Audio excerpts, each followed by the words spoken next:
Racing hearts start to pound, wheels touching the ground, speeding through the sound, harder tracks all around. Adam, Eric, J-Hole, Jesse race. Friday nights, take your place. Formula 1 GT, free chase.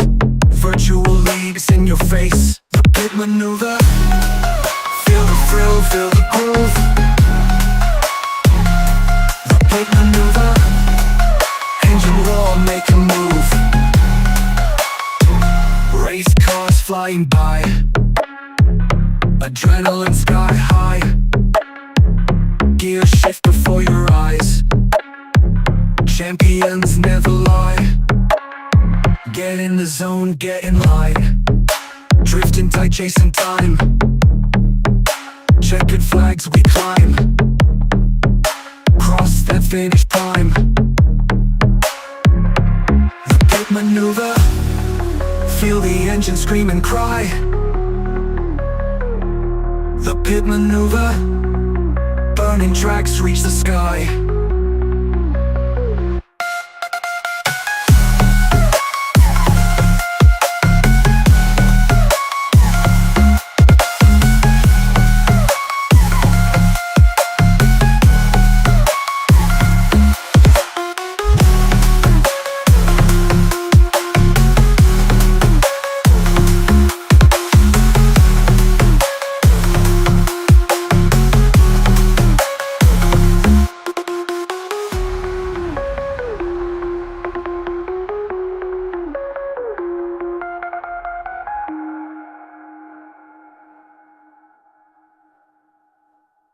Slow motion, broadcast and roar on the track. Talking on racing, thrilling the racer's snack. IMSA dreams busted, tires wider than black. Shut up and drive, it echoes down the street. Formula 1 battles can't be beat. Engines scream, tires heat. Feel the speed through the airwaves loud. Burning rubber fast, no room for doubt. Race to the sound, conquer the crowd.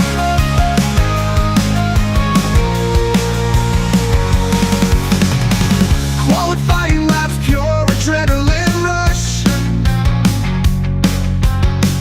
Pit stop, seamless mechanic hush.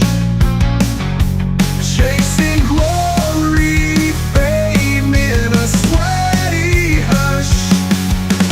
Downforce fighters battling all the way. Grit and gravel scenes, it's a speed ballet. Revving into twilight night to stay.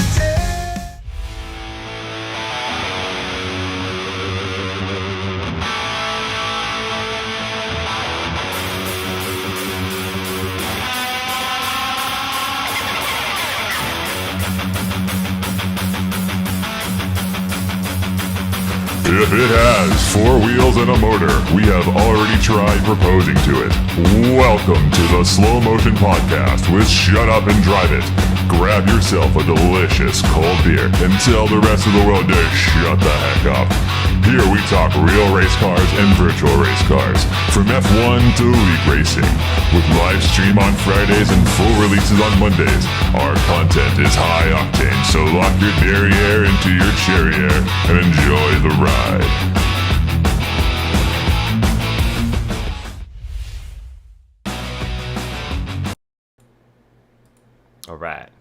All right. Welcome, guys. We are back. It is Friday night for some of us, unless you're in the National Guard, and you have to work tomorrow and Sunday as well. I mean, it's still Friday, right? Wait. Yeah. Well, it's Wednesday, technically, but can't wait for that. But we're here tonight. We've got Jesse, as always, with us. Welcome in, Jesse. Then we've got the two sicklings down here. I think they may have been making Put some that on me, sweet- Ricky Bobby. They may have been making some sweet love to each other last weekend. It sounds like. And Yeah, we both have Okay. mono. we have mono. Yep. Fair enough. But we didn't Fair do enough. it. We went mono and mono and got mono. All right, let's get straight into it. I'm already sick of your dad jokes, dude, and we just started. So here No, we go. he didn't. We're jumping into F1 first. Spa last weekend. Let's hit that, and then we're going to talk about some driver moves that we've seen in the past couple weeks. Well, Max Verstappen took a grid penalty, obviously, for the engine changes. Super Max. Everybody thought that he was going to win the race. He didn't. From He that didn't position, was he didn't favored e- still? Yes, he was. Not for me. I did not He think didn't- he was going to make that recovery. I think Not the full he's way, made that but- recovery so many times before that maybe the masses were like, sure. But that gap has closed so much in the last handful of races. I Like knew 5 it races. Was, yeah. I mean, he barely was able to hold off Lando when he had a good race. You know what I mean? Right. So, like, to start from P11, I think it was still the right move to go ahead and make those changes, take the penalty now. You know, that way he can just run. Hopefully he doesn't have to do it again. But yeah, I think it was probably the right move to go ahead and do it now and just take the L, if you will. I think it Still was valiant effort. Yeah. What did he get? Yeah. P4? Almost a podium. Still. Almost, respectable. well, didn't he? We'll get into it. I think he technically did get a podium. No, he But- didn't. Oh, He got oh. P4. I think he got bumped to P4. Yeah, okay. he was bumped to P4. He finished P5 on track, and then what happened there, Adam? I see you wearing a shirt, so I'll let you explain it. It's a bittersweet week to be a Mercedes fan, to say the least. I guess we can get right into that. Jesse, you have anything to say about Max before we move on? Well, I mean, I think he drove like what I expected him to do. I didn't expect him to win either, but I knew that if something kind of fell, right, like maybe they timed a safety car or something, right? There was like, oh man, he gets a little help from like a safety car situation, something, and he gets back to, he gets sort of that brought back to the front. Like, yeah, maybe there's a chance they could swing it, but I didn't think a win was on for him. Mercedes looked good. Obviously, sucks what happened. Yeah, you You know, segued all I us. can say is they're push. I mean, you look at it, they're pushing that car to the edge, and if you miss it, I mean, if you miss it, you miss it, right? They could have missed it by a smaller margin and still missed it. That's Yeah, true. But Because what You was the take final it. number? Like 2 kilograms or something? it was It like was less than not that, much. 1.5. It was literally enough where if he had a finish, like a cool down lap, all drivers do it. You see them drive in the marbles and they pick up all kinds of slag. Like that, he would have been fine. That's literally what it came down wild. to. Yeah. I take shits that are 2.5 kilograms. Actually, so Alonso, Magnussen, and Stroll all did 1 stops as well. No one cared because it wasn't as good of a drive. But Alonso, actually, because he didn't have to go to victory lane, he drove further down pit lane, was able to pick up enough rubber where it was fine. Really? Yeah. I didn't know that part of it. Oh, yeah. That's crazy. That's crazy. I mean, they're like picking playing up with marbles like they're fucking weight. Yeah, that's yeah. OPR.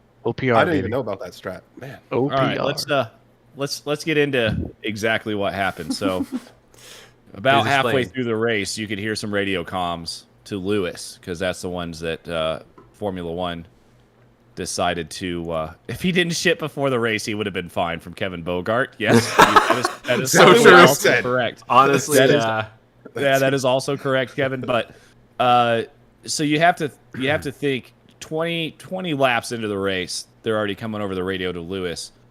Lewis is saying the tires are fine. Bono says, "Okay, start lifting and coasting." At that point, I think they realized that they were starting to run into some issues on fuel. And Crofty, of all the bullshit he normally says, Crofty actually had a good point when he said they were all expecting a safety car today. The safety car percentage It's Spa. at Spa is huge. Yeah. Yeah. So when you don't have that safety car, you're running full bore for 70 laps. That's true. They 44. ran or 44. 44 laps. 44 laps, yes, sorry. 44 You're running full for bore the man, For right? 44 laps. Your man. Right? So 44 laps, balls out, going balls to the wall. You can't really lift that much at Spa. I get you can, but there's The lifting and coasting zones are also where the overtaking zones are on that track. Let's be honest. So it's not one of those things you really wanted to do.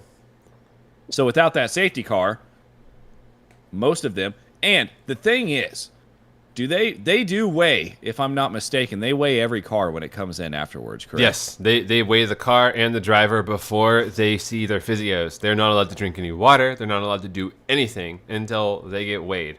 That's mandatory. They always go to the scales. You see them get out of the car, they go to the scales, and they go party. Yeah. And So there's you been a wonder few if- instances where they violate that for whatever reason, and they get smacked for sure. Well, Wait. I just looked up a crazy stat too right now. They were all airing. They made the right calls probability wise. What do you think the percentage of a safety car at Spa in F1 is? 77. I was gonna guess in the 70%. Yeah. Yeah. It said 75, but I'm sure that's the same thing. So they pretty much banked on it, and They did. I mean, and that's what everything's a gamble at the end of the day. It's Yeah. a roll of the dice. For sure. And that's what the commentators were saying too. It was one of those things that everyone's banking on. And then all of a sudden, Bono, halfway through the race strategist is talking probably in Bono's ear going, we might have a problem here, bro.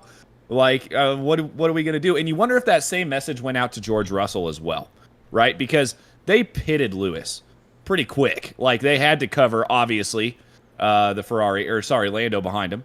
But at the same time, when George said it was kind of a weird thing. They're like, okay, George, can you one stop? Do you want a one stop? He goes, oh yeah, let's do it. Like basically, we're going to the end. And then at the end, all of a sudden, I think they knew that they were fucked. Like it's At what it's one point? of those. I don't think that's what Pretty happened. soon. Looking at it, honestly, so here's one of my biggest criticisms of Mr. LH, Mr. Lewis Hamilton, and why I like Carlos Sainz so much by comparison. So Carlos can sit there in the seat and make race strategy decisions that actually make sense from the car. Lewis cannot do that. He's never been able to do that, but he can deliver. If you're like, hey, I need you to do this, this, and this, he's gonna do it, right? But if you're like, hey, Lewis, do you think you should do this or this? He has no freaking idea, right? And that's fine. That's not his strong point. But George does have a little bit of that skill, and I think he made the call. He was really modest, and he didn't take the credit for it, but he made the call. He's like, no, I think we can keep going on these tires. Of course, he didn't take the credit for it. He didn't win the race. I think they all knew pretty quickly after the race was over that they were screwed. Yeah, there was some like weird facial expressions and then like some weird camera panning and all of that. Like, but at the same time, I don't know. Like, it came down to such a margin where I don't know that they were thinking that they were for sure screwed. I think they were like thinking it was going to be close. But why were they telling Lewis to lift and coast then on lap 20? Well, They knew that the margins were going to be close on their weight. That's the only reason, because they had no mechanical problems at all. I honestly can't really speculate why they were telling Lewis to lift and coast. George, maybe. I think he was just managing a lead. Yeah. He got out in front. He sat out there. He sat out 3 seconds. He got to 3 seconds and sat there. Yeah. Right. Maybe it was a longevity thing, but I don't think it was necessarily a weight thing. Because why push when you have the field covered? Yeah. Especially if you can maintain. If you got a 3 second gap and you get undercut, right? Let's just say at the time Leclerc went for the undercut. Like, you have a whole lap to cover that off. It's true. Yeah. Right. So being out front is always kind of the best strategy, because you're going to see when the first people are going to react, and then you have the choice. Do you want to react and start committing to that strategy, or do you run your own race? Mm-hmm. Which they ran their own race, and George ran their own race, and at the end they were right there. I mean, I think Lewis probably should have won that race. I don't know what he was doing in turn 1 for 5 laps in a row, but Yeah. he got the worst exits out of La Source I've ever seen. Yeah. On the flip side, George did a great job getting the exits that he got, and then he was right there, and he couldn't even get him down the Kimmel. He got close Right. one time, That's true. but he couldn't do it. He legitimately did not have the pace on him. But, I mean, for what it's worth, what you said there, Jesse, Lewis did win. He did. And I mean, Big props to George, though. This is something that, like, we've been saying all season that George Russell can't even do. race pace. Right. This last minute orchestrating in his head, multiple things going on, making a plan, executing through the end of the race. is something that he struggled with. Yeah, And that now last the part, one time that he's able to complete the puzzle falls apart. Something that's it. outside I mean, of his it's control. Unfortunately, Mercedes is extent. scrapping, man. You see what they're Yeah. doing. They're running the cars Yeah. that close to the edge, and I do. everybody does. I love it though, but it's They are. They're doing good. And okay, so and the other thing that is interesting here, like so when we go back and we think about Lewis Hamilton's win at Spa, and I'm not even gloating about that one, which is something that I would Like you normally say do. When you go and you think about Oscar Piastri's win, just last race. Oh, that was such an all overshadowed these win. hollow wins coming out. That it's You've like, got 2 hollow wins now in a row. I mean, it's obviously different circumstances, but not really. It was the team. It was the team again that screwed both of these guys out of their wins, I would say. Yeah. So They're not it's- used to it, man. No one's used to beating Red Bull. It's been a couple years. So Yeah, they got to exactly. get reacquainted with that idea. Thank you Which for is crazy. segueing me. Thank you for segueing me. Where the fuck did Mercedes race pace come from? Because we have all the stuff I follow, all the upgrades and stuff. Yeah, Red Bull said they were topped out. McLaren, Ferrari, blah blah blah. Mercedes has just been sitting there I have a in the theory. shadows. I have a theory. Did they just turn the wick up on the motors? Bingo. Because McLaren's fast too. Is the Mercedes motor just like? Because no, I don't know how any analyst has not gone, wow. Ferrari were the second fastest, and then here come Mercedes and McLaren, and nobody's like connected the dot that they're powered by the same engine.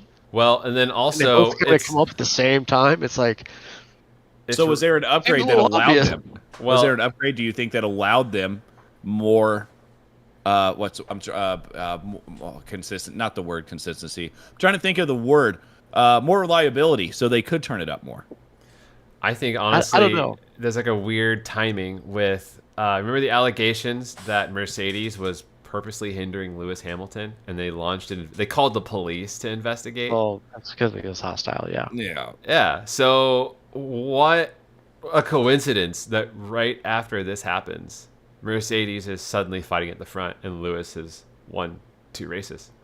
Yeah. I don't know. I mean, maybe it's a coincidence, maybe, but I think there's some merit to the fact that they maybe are running a better engine map now to extract more power, and they don't care as much about longevity because they had some mud on their face, Yeah, maybe. I don't know I mean, anymore. both It's teams so get tough. fast at the same time. It's the obvious answer.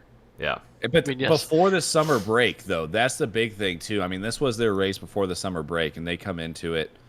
Normally, after the summer break, I know they're all supposed to take breaks. The politics in F1, you can't fucking trust a goddamn No. word anyone says, right? No. They're probably not. They're probably still wrenching on the fucking cars, even though they're not supposed to be, sort of thing, right? Like it's one of those. Well, they don't things call that's it wrenching. normally- They probably call it something else. You know what I mean? So Spannering. like it's that R&D technical. is 24/7. Yeah, it's like, no, listen, we're not making any improvements to the car, but we're changing parts to make it more aerodynamic and they're not Yeah. technically improving it, but they're improving. Yeah, but so with that being said, obviously Red Bull, it's starting to turn into a bit of a How you doing? issue. To be honest, Jesse, did you just have a ghost and fly in front of your camera? I had a Or- mosquito fly right in Florida. front of my head, dude. Florida. Welcome to Florida. State bird of Florida just flew straight So, through. anyways, but yeah, so Red Bull is really now needs to be starting to worry about their constructors championship. I mean, They they've really got do. Care. I don't think they care. No, I think they care massively. And so the speculation that I've heard on this is it aligns with what everyone was thinking, feeling, and talking about, where Checo was going to be gone after the summer break. But there's some strong allegations afoot that Liberty Media was like, yo, you can't do that because then we lose all of the Mexican viewership, And I think if we've seen anything in this past year, it's exactly how much Liberty Media actually controls Formula One. I mean, Yeah. look, Andretti was accepted by Formula One, and Liberty was like, nope. And do we see Andretti out there? No, No. we don't. So I think if they were to tell Red Bull, listen, you are going to cost us this amount of revenue, and it's going to be this much of a setback. You must keep him for the end of the year. They're going to be like, okay, that sounds good. So I don't know. I mean, I think they care. I think they really want to keep it, but they also are trying to be realistic with what they're working with right now, and just hoping for the best, which is an interesting strat for such a successful team in the past couple of years. But you got to do what you got to do sometimes. You don't think they care, Jesse? It's like, look at other teams, right? And compare what Red Bull has. And I don't know how long you followed F1. Like, do you remember Red Bull when they were like kind of party animals? When they were Not brand really. new? Yeah. Yeah. David Like, Coulthard? think Hell yeah. Yeah, Those are the good early days. Yeah, the good old days, you know. But you look at other teams, like Ferrari would chop the head off both their drivers if they had to Oh, yeah. win the constructors championship. That's all that matters at Ferrari, right? And then you look at, you know, unfortunately what happened in 21, but you saw how proud like Mercedes were to still get that 8th consecutive. Mm-hmm. You know, like I think because teams like that, especially like the manufacturer teams, there's a little bit there that like Red Bull doesn't make a car. Like, is They there did as make a much car. Oh, well, they just did actually. We could Yeah. talk about that if you wanted to. But I just don't think that's the DNA of the team. I at agree Red with that. Bull. So, and from that, I think they do actually hold the drivers' championship as a little bit more important to them than their constructors' championships when you compare them to other teams. I'm Well, sure, of course, they care. Do they? When I say they don't care, I'm saying they don't care as much as Ferrari. Maybe Ferrari would be the exception. I do think most teams do hold the drivers' championship higher than the constructors' championship. I think they aim for both, but if they can only get one, they go for the drivers' championship because I just You feel like think it has even more weight. McLaren? I feel like McLaren's been kind of. Well, Who's McLaren the, knows that they have the potential, right? So they're trying to even the field and trying to get both drivers up there. Also, it goes a long way for both of your drivers to be race winners. You know, it just adds that extra pep in their step, and they know that they can do it now. You know, so I see them for what they're doing with their strat. But I still think if push came to shove, and they could only guarantee one of their drivers, you know, to continue scoring points, then they would see the Constructors' Championship fall by the wayside quickly and not even really worry about, you know, trying to pursue that. Because at some point, like, if both drivers aren't organically at the top anyways, you're going to be sacrificing for that. So there's a point of diminishing returns, 100%. So I think if they can make it work, they will. But if not, it's all about the drivers' championship. Yeah, well, you see that with their team structure. I mean, you said we have seven winners this year. 3 of the teams, Ferrari, Mercedes, and McLaren, have had both their drivers win races. The only team that hasn't is Red Bull. And if you look at historically the past of Red Bull, they've always had a very clear number one. And seldom have they messed with any sort of like inter-team rivalry. But, probably the Verstappen, early Verstappen, Ricardo situation. Vettel and Ricardo. That got a little hot, and I think that burnt them a little bit. And I just think as a team, they just don't want to have that environment. Whereas the manufacturers like McLaren, Mercedes, Ferrari are going to be like, we're going to put the two best drivers in the car and see what happens. Yeah. They may say there's a number one, like who's who. Like when George first signed on, Lewis was number one, but like Right. still they're gonna put the car first. I'm sorry, I got to cut you off here, Jesse. Barrera has been waiting for this podcast to go live. It goes live, and he is just going wild now in the chat, saying The McLaren juice is loose. McLaren is stupid. Perez isn't winning. That car isn't good enough. Only Max is getting that car to a win. I mean, he is just going off right now. It's true. Well, it was true. Perez started P3, right? No, P2. P2. And was what, P4 by turn 3? Mm-hmm. He was a boat anchor, man. Yeah, and then where did he even finish? I didn't even care. Seventh. Seventh. He finished behind Max. I mean, come on. Come on, man. He finished behind Max. He was the last of the top of what they're calling is Formula A, the top 4 cars. Yeah. He was the last. He's the last in Formula A. All right, so while we're on the point of Perez, we're going to try to segue this into driver changes real quick before we go to the first break. The big one, is we've been talking about it for weeks now. Carlos Sainz is officially going to fucking Williams, guys. Why do you say fucking Williams? Williams, it's a historic team. I don't love give a Williams. shit. I don't give a shit how many fucking wins Frank Williams has gotten with that team. Or with that team, technically. But since Frank Williams is gone, they haven't done shit. They didn't do shit at the end of Frank Williams' reign either. Well, I think they honestly lost a lot when BMW left the sport because it was Williams BMW for the longest time, if you remember. When Juan Pablo Montoya drove for them, that's what they were. Adrian Newey was their car designer, and they had that crazy like tusk-looking front end. That didn't work, no, that didn't work. But they were on the podium a handful of times. They lost that support that they've always had, and they never found anyone to fill that gap. If you look at Williams now, the amount of resources and talent they are pulling to that team, it's only a matter of time. 100%. They're going to get back up there. They just need to figure out their power plant. Juicy, I find that hard to believe, by the way. Only reason he is going there is because he couldn't get anything else from the higher-up teams. I find that very, very hard to believe with the amount of open seats right now. I just don't think that's the case. I think Williams is under new management, obviously. They have been for, a year and a half now? Almost Something 2 like that, years. yeah. Doralton, right? Yeah, Doralton. I think they threw a shitload of money at Carlos Sainz, and Carlos is like, okay, doesn't matter if I win or lose if I get this big of a paycheck. I mean, Justin's kind of right, though. He is stuck. Like, Mercedes don't want him, which...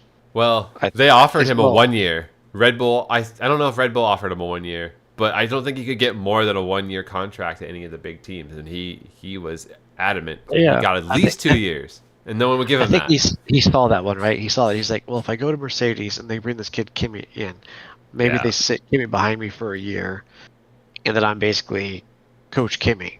Yep. for I don't see Carlos doing that either. But going back to my point about Red Bull, look, Red Bull could have easily just said, check out, gone. At the end of the year, we're putting Carlos Sainz. They won't do it.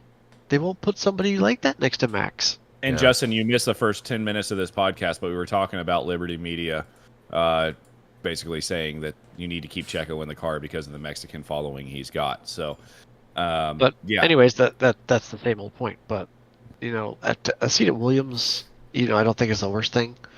What was the duration of it? His contract at Williams. Mm-hmm. They said multiple years. 3 years, I think. 3. Damn. Yeah. Yeah. It's all, and I think if he puts himself there, and then let's just say Kimi Antonelli doesn't work out. Yeah, I'm sure there's a clause in his contract where he can break out. Who's in the catbird seat now? Yeah, that's true. Carlos Sainz. I like Williams tacos. But juicy. I think we're going to end the first segment on Justin Barrera saying, I like tacos. Guys, when we come back, we're going to talk a little bit of sim stuff. You get tacos. Yeah, we're going to talk a little bit of sim stuff. We've got some interesting news coming out for any of us fanatic hardware users. We'll talk about that on the other side of the break. Bye.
check out these videos from our sponsors.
I'm holding something up here. See what that thing says on the front of it? Are you a big fan Trash. of It tech? says Throw it's it in the about to bin. say trash. I mean, look, I've got the freaking all the flappy paddles on the back. You know, it's good. It's a good. What's that I weird had quick that- release? I had that same wheel. It served me very well. It's a good. Nobody wheel. even knows how to pronounce the company's name. It still serves me well. Is it really does. Fanatic? Fuck it. Fanatec? Tell Something me. else that Nobody we haven't knows. even figured out? It doesn't Nobody have, knows. speaking of Who weird quick knows? releases, now I can't get it back on. There it is. You can't find the hole. Yeah, let's talk about that real quick. Indoor AG or Indoor Ag, whatever you want to say, filed for insolvency. That is not bankruptcy. So everybody, please stop fucking saying bankruptcy and all the goddamn discords I'm in. Well, because it's not. It's a But- German business, so like everything's called different things, and we're dumb Americans, so we have to water it down and screw it up. That's how we do So it. they filed for insolvency, which basically is allowing them some time to restructure and come back. or What be I'm- sold or or be acquired. sold. Is that still the case where it was fucking over all the original shareholders and they were pretty much just Yes. out their money and Yes, then insolvency everyone's- lets them just start anew with a fresh slate? Well, I- no, this kind of it puts their business in acquisition mode, if that makes sense. So, Yep. from what I understand, this is the fruition of that fucking over. Yes. But the little guy is still getting fucked. Everybody who put Yes, money into 100%, that is yeah. still good. Okay. That's not going to be the same company at the end of this.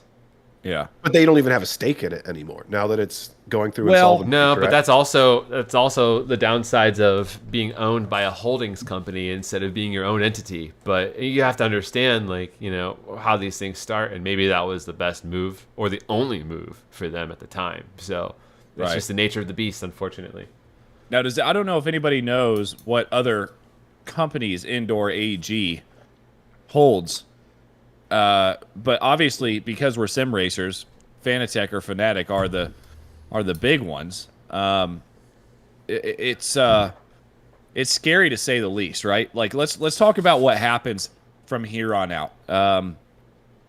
Obviously, All your- they're going to get all your acquired by Fanatec somebody else. stuff. Yeah, exactly. So does that mean Fanatec's does that cheap. mean there's going to be super cheap Fanatec sales, which people are going to jump on? But what happens to the software? Well, I mean, the software is probably going to get maintained by a group of developers who no longer have jobs, because that's probably going to be a passion thing for them, because it won't take much to do whatever. There's not going to be updates, right? Because the functionality is already pre-baked in, and maybe just some quality of life things as games and other things progress. But you can't add new things to a wheel that's already been out. Right.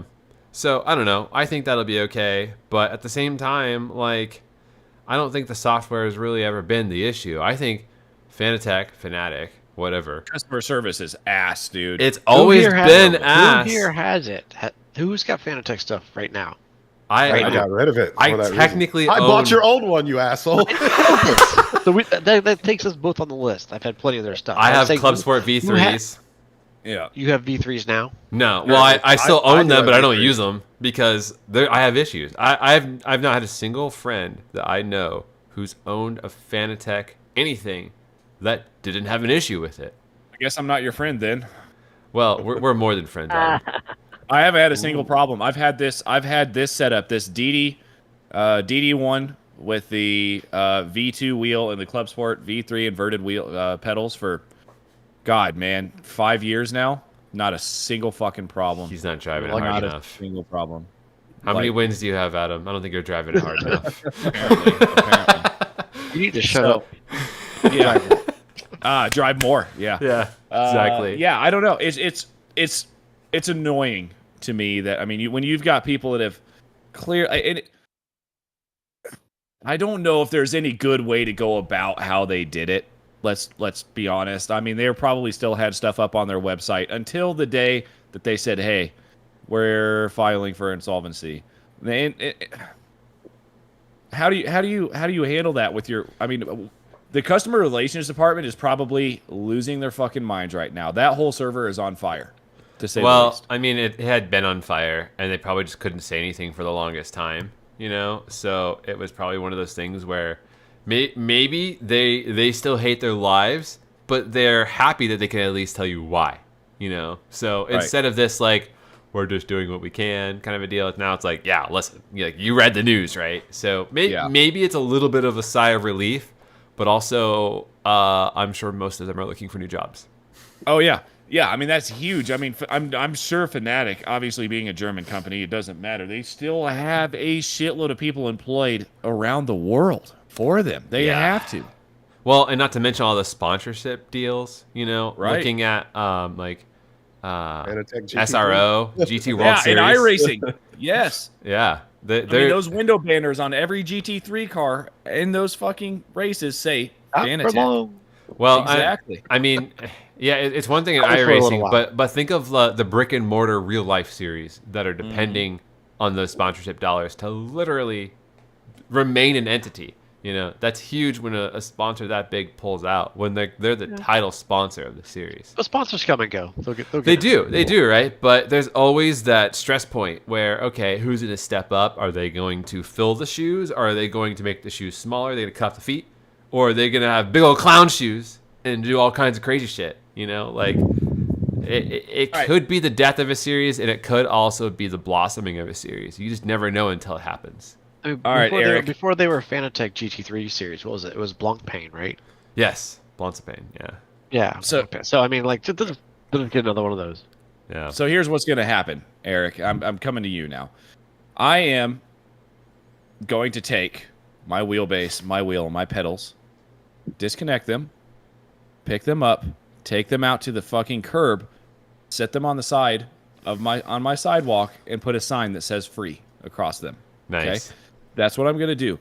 But because that's what they're going to be fucking worth here in about 2 years, if that. They're not worth shit now anymore anyways. Probably. I want to come to you because I drove your rig and I've drove J Hall's rig, and I will say, you, sir, have a very, very, very nice setup. So give us your rig details. Give us your wheelbase. Give us your pedals, the wheels you're using, what you got, and that 60/20 rig you got. I mean, that 60/20, 80/40. it's the 80/20. What is it?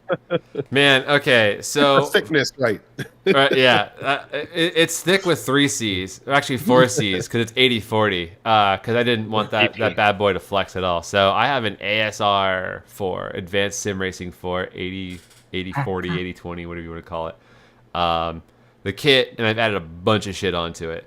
But as far as my wheelbase and pedals and all that stuff goes, got to give a massive shout out to the man, the myth, the legend, Bradley Alvis, because that man basically sponsored those parts for me. I paid him, but I paid friend prices for those things. So what I'm running is a VRS Direct Force Pro, I think is what it's called, wheelbase, and I think that bad boy does like 23 Newton meters, which is perfect. I also, when I got that wheelbase, acquired a Gomez Sim Industry GSI wheel with a touchscreen LED. Sorry for bumping the mic. And that thing is also pretty badass. Beyond that, I just have like an eBay wheel on an NRG quick release, and I do have a Sparco Thrustmaster wheel on like an adapter, which kind of sucks. I don't really use it. Pedals. Once again, also from Bradley. I purchased them at a separate time. They are the Heusingfeld Sprints. But what I did to them to make them feel even better than they did, part of my sim rig cockpit is I got an additional pedal platform where I take the pedals off of the platform that Heusinkveld supplies, and I literally bolt them straight to the rig. I can do my own spacing and all of that, and that made such a difference, and they're phenomenal. I'm still kind of dialing in the elastomers because I like to have a little bit more travel with the brake. I'm just used to like street cars kind of. So like I'm still trying to figure that part out. But yeah, it feels very intuitive to go from the sim to the car. There was a time where if I was driving on my sim and would immediately jump in the car and go somewhere, like my brain would freak out and it would feel so weird. But what's weird now is how weird it doesn't feel. It feels almost too comfortable. So I find myself, kind of playing around here and there and being like too confident, but then also backing it up. So like I'm not learning any lessons here. So it's one of those things, man. I saw that. You saw that too, Adam. Wait, what? Look at the comments. No, Barrera. I mean, God, Barrera, the juice is loose on a Friday night, man. We need to have Juicy on here, man. Oh, we need to. Juicy, do you have a camera? bad. What the fuck is going on? I made my 80/20 rig. Was gonna buy one. This was Juicy's comment that Adam's reading. But a friend gave me a guide for his virginity protector sim rig plans. I love it. I can only imagine how intricate that is and how many pillows are involved. Like, where's the flashlight mounted? But no, seriously, Drive just. yeah, I'm gonna do this. I'm gonna do this live right now and tell you, Eric. Please send me the specs because I'm definitely going to buy something as close as possible to For the sure, way man. that thing feels. It is amazing, especially that fucking wheel with that wheelbase, dude. It feels so good. It's perfect. It really is. I've gotten to drive on a handful of DDs now, and I really got to say, shout out to VRS because they are really kind of the underdogs in the direct drive world. No one really cares, runs them, whatever. And the people who do, I kind of see complaints. But, I mean, I do a lot of drifting. I do GT3s. I do Formula One here and there. And it's sick on all of them. I have different profiles to kind of make it so. But I don't think I'm ever going to buy another wheelbase. Like, I see CityCube and all that, and it's like, okay, that's cool and expensive, but, like, I don't understand how it's better than what I've got, I'm sure you could quantify it, but... That direct drive, use your spare wheelbase. Chats One are simple going trick. wild now. We got the chat it. going nuts. So, did Yes. Eric get the roadhead attachment for his rig? That's the only thing he's missing, Kevin. Yeah. That is it. Yeah. Honestly. But yeah, let's move from that make to it because killing. we now have Kevin in the chat. Let's move from that to the Sim Car GT3 last night, J Hall. Oh yeah, did you catch it? Did I? Yeah. What do you mean? Yeah, I caught it, dude. I was broadcasting it, asshole. Yeah, I saw your chat come through at some point. Yeah. But dude, I almost pulled it off. Except for the last. You never had it. You never had your 80% car. of the race, except for the last 80%. I had it. The first last 20%. Locked. I had it locked. How do you almost have it for 20% of the race? So there was See what had happened was. Yeah, let me say it from my side because obviously as the broadcaster, there was going into the final, I don't know, it's Imola, whatever the last two corners are. I'm not good at corner names, but going into those corners, you were getting swallowed up. The Mustang, you could tell, was starting to struggle. Okay. To put some context to it, I was playing the game because I know I'm not as fast as these guys. So my only goal was to come in 8th place in the sprint, so I could get inverted grid, be first in the feature, see how long I can hold it out. And that's exactly what I did. I qualified 8th. I finished 8th in the sprint, set up first place, and I'm like, I'm going to see how long I can hold this bitch. But those dudes are so much faster than me. I was just blowing the tires off. Because I think it was around 15 minutes of a 45 that I lost it. I was in first until that point, and then I was making little mistakes. I gave up one position and was just like, I'm just gonna follow him. And then there was a whole pack on me. Net code got bodied out a little bit. That's what you're saying all kinds of stuff that I want to get to. First of all, it was all net code. Like, yeah, but it was. It's tough when you get that close to racing, man. Yeah, that gap that you It meatballed me. It meatballed me for like just a tiny little fender tap, like in the same direction. We weren't even like, but yeah, it's crazy. Yeah. Tried. Yeah. So we'll talk about the incident first. Then it looked like netcode on the stream, so we got it right there. There was definitely some netcode. Yeah, there was some netcode. I talked to stuff. Matt after the race. Yeah, everything's all good. Yeah, it was just hard racing, and iRacing couldn't support it. Yeah. So that how is much we pay. It's a travesty. I can race so much closer in a Seto course and never have that problem. Explain that iRacing. So yeah, so there's the netcode issue, but let's talk about the 3 second or the 1.5 second gap that you had out in front. You weren't conserving those tires, Jay Hall. No, that's what I'm saying. I blew the doors off that Mustang. Like I was working my hardest to stay out there, and it fucked me. But hey, I had 15 minutes in the lead. Yeah, it did. 15 minutes in the lead. That is your 15 minutes of fame right there, Jay Hall. 15 minutes, my friend. I'll tell you, that's my only chance is the invert grid. I'm just gonna keep gunning for that 8th place. Did you notice how many Mustangs got bumped up? Like none of the Mustangs are in the front of the pack, but with the inverted grid, nothing but Mustangs up there. There's something to be said about you holding steadfast and everybody else holding steadfast to this fucking Mustang that I still cannot understand. It's not horrible. I'm getting better at it. I'm getting better. Yeah, but it's such a piece of shit car to drive. Listen, he's whipping that lame horse into submission. That's what it is. So all right. So Jay Hall's been driving the Mustang now for the season. At least 3 or 4 weeks. Mm-hmm. Well, since the season started, right? We're pretty far into the season already. Yeah, I've missed a few, but I mean, so you in OMAC front engine rear wheel drive was your thing. Like you always drove the M4. M4, yeah, wherever. So to me, this should be like easy transition to a different car. What do you think about the Mustang? It's funny. Like in the beginning, I was saying it is an M4. It is an M4. It's the same platform. Like the geometry, everything is probably the most similar. But it does actually feel more like the Mercedes. You have to be able to have very, very fine motor skill control of the brake. Like the margin of error for the Mustang is very low. Like that Porsche, you could trail brake at 30%, 10%, 5%, whatever. And it's like, you're going to get through it. That Mustang you have to be dialed or it's going to fucking wreck you. Really? Does the rear come around? What does it do dynamically if you're not on it? It does kind of snap a little bit. You can't drop the brakes fast. You have to drop the brakes really slow, and trail braking has to be done 5% or less. Like it has to be. I wonder if it's the packaging because I know they got that engine super far back, and then they put they did a transaxle on the rear like most of them do. No, it's trans. Yeah. Yeah, so I wonder if they just got that engine so far back where it just kind of loses those FR dynamics.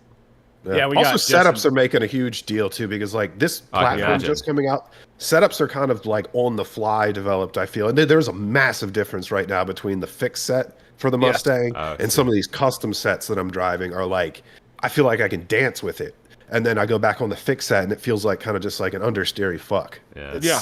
I mean, but maybe the understeer. The engine is further back in the Mustang than in the BMW. I think you know what I have the same revelation. In that vein this year, driving the Corvette and this fixed in OMAC, driving it fixed, the diff is so jacked in a couple of the settings in the car from what the sets are that you can get. It's too aggressive, like locks up too quick. I just wonder how much time they spent putting in the fixed sets and letting them work it. Right? Like, probably not a good idea. I mean, usually the first car or the new car or cars are OP that first year, but in a fixed league, I don't know if it's advantageous, but the Corvette is not. It's the same thing. You put it on a custom tune, night and day, pleasure to drive, fun car. Well, the fixed setup, the fixed setup. Well, let's talk about that though. I mean, it's this is where I kind of get a little bit weird, right? So the 15-minute sprint race that SimCar put on last night was good. You could tell the Mustangs were good for those 15 minutes. And Jesus, I mean, they say that car is the most underpowered they have in iRacing, but that thing will fucking fly going down the straightaway. I mean, it's gone. Even the Porsches couldn't get by him, but the Porsches always caught him in the corners. Doesn't matter, whatever. 15 minutes. You go to that 45-minute race, most of these guys have open setups. They have gotten setups from somewhere. Most of them had it set up pretty well. You could tell at the start of the race those Mustangs were quick. But then it came time, the meat and potatoes, let's say. We got into the meat and the potatoes of the race. And all of a sudden, the Mustangs, like Kevin said, just started lighting the rear tires up.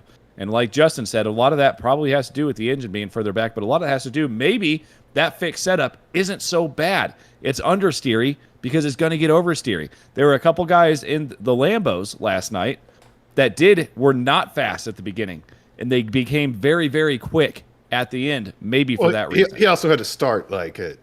He was one of the. You talking about what's his name, Hutchinson? Yes. Because he had to start in what, 7th or 8th and work his way up. That dude was like, when he was on my tail, I could not believe the rate that Lambo was catching me. Through some of those corners, like it's like the Mustang would have to have grip hacks to be able to plant the way that Lambo was. Like The Lambo's actually a really kind of sticky car this season. Yeah. I don't know what they did to it, but I've seen a lot of people carry good speed with that car. It's time for the Lambros again, I think. Bringing out the Well, Lambros. we're probably going to get a new one because that was leaked a little while ago. That's true. I think this season after well, I mean, I just looked. I think we're in week 8 of this season, so we're 2/3 through it. So that would be about 5 weeks out. They leaked an Evo of the Lambo. So we should be getting a new one. all things considered, the BOP is not bad. It's not bad. Like you can like some of these guys. Once you start getting to like these top 5% of iRacing guys, like it does get a little bit tough, and there is a meta. But like any of them are viable to an extent. Like if you can drive, you can drive. J-Hall, a bit of information for you. You now have Chandler Rubeck now in the pro class. It sounds like Rubeck has moved up. So technically, Bogart, you didn't win last night because he moved up clearly today, Bogart. But nice try. Or he would have interviewed you. But yeah, Bogart took second last night in the AM. So should be a little bit more interesting. And Chandler Rubeck is not a slow driver either. I mean, you are racing with a bunch of very, very, very fast fucking guys in that league, J Hall. I will tell you that. That's what I'm saying. Like I'm barely faster than the AMs. Like I'm just like just ahead of the amateur field here. It's like there's no slouches. Like All right, guys, let's take a break. On the other side of the break, we're going to talk real car stuff. We've got Eric Leitsky in his continued struggles and sagas in his 350. We will be right back.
Grandma D's Stainless Hardware Tools and Nuts.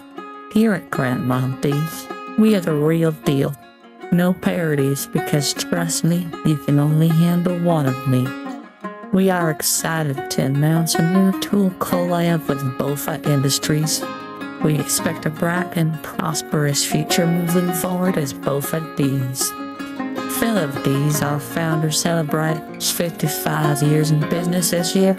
That is a legacy D's Nuts can be proud of. Grandma D's stainless hardware, made with the highest quality. You can never over-tighten D's Nuts.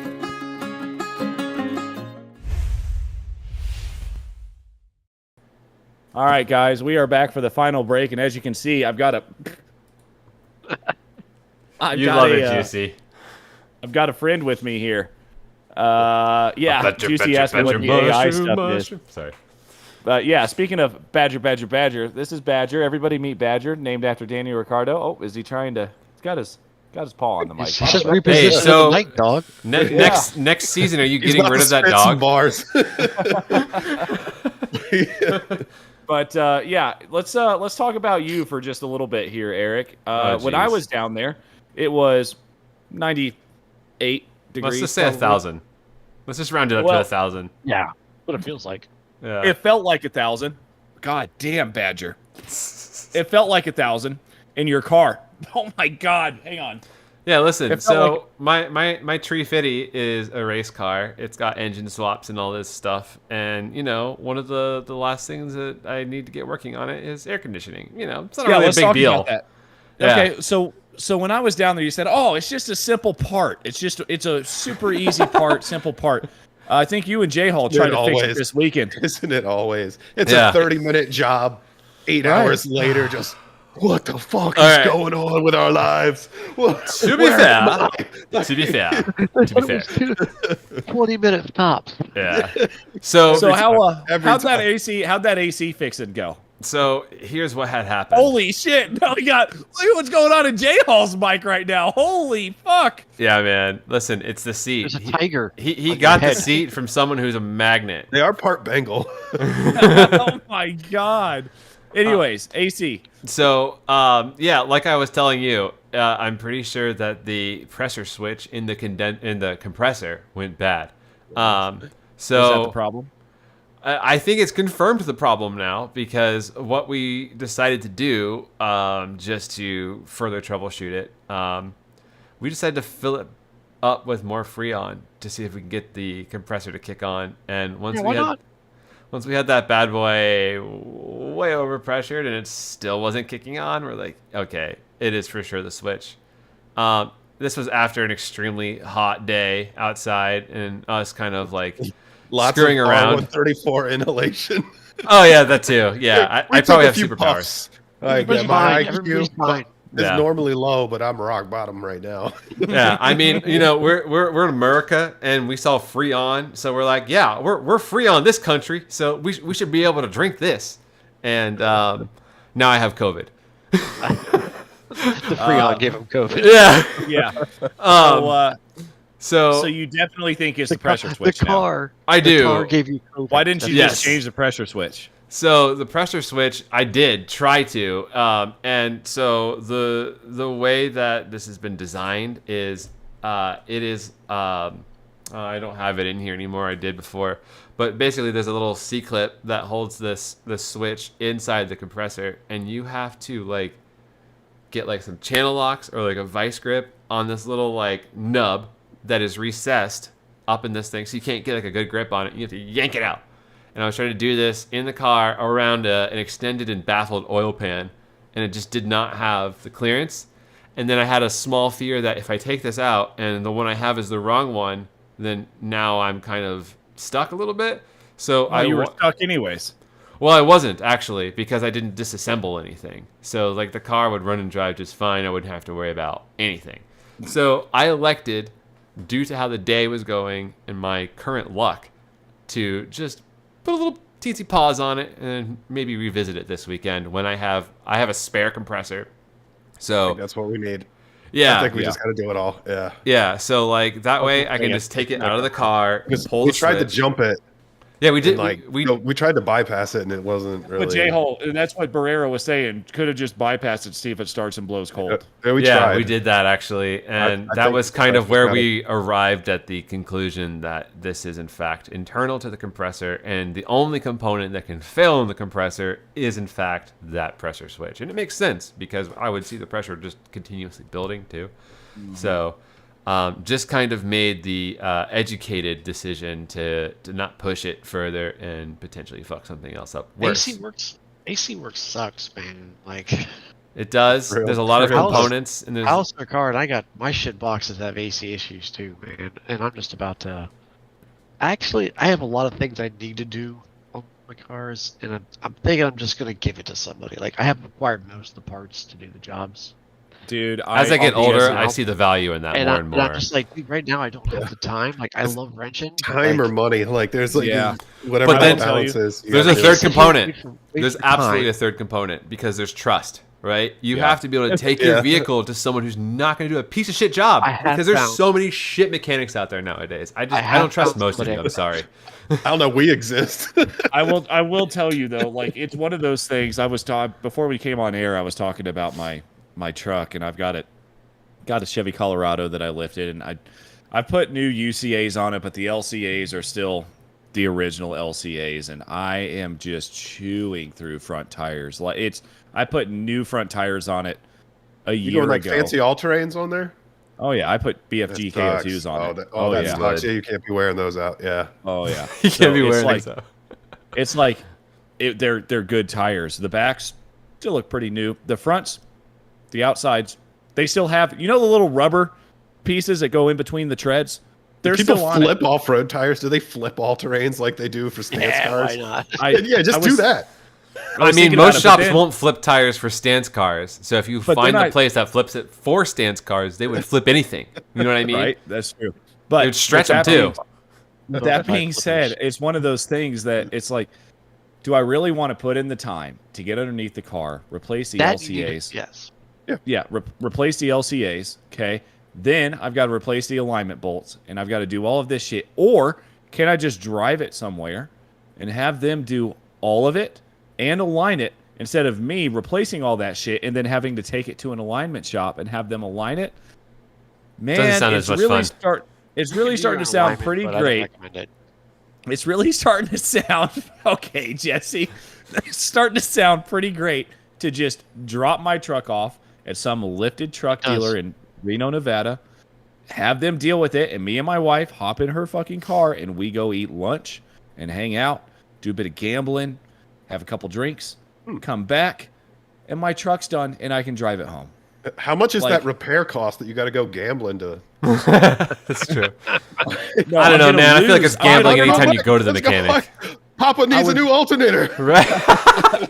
I would probably lose the money that I'm going to pay the mechanic at gambling, so we might just keep it away from the gambling. I would assume mine's going to be gone for more than a few hours, but like it's a not a primary vehicle anyway, so like there you go. Who cares?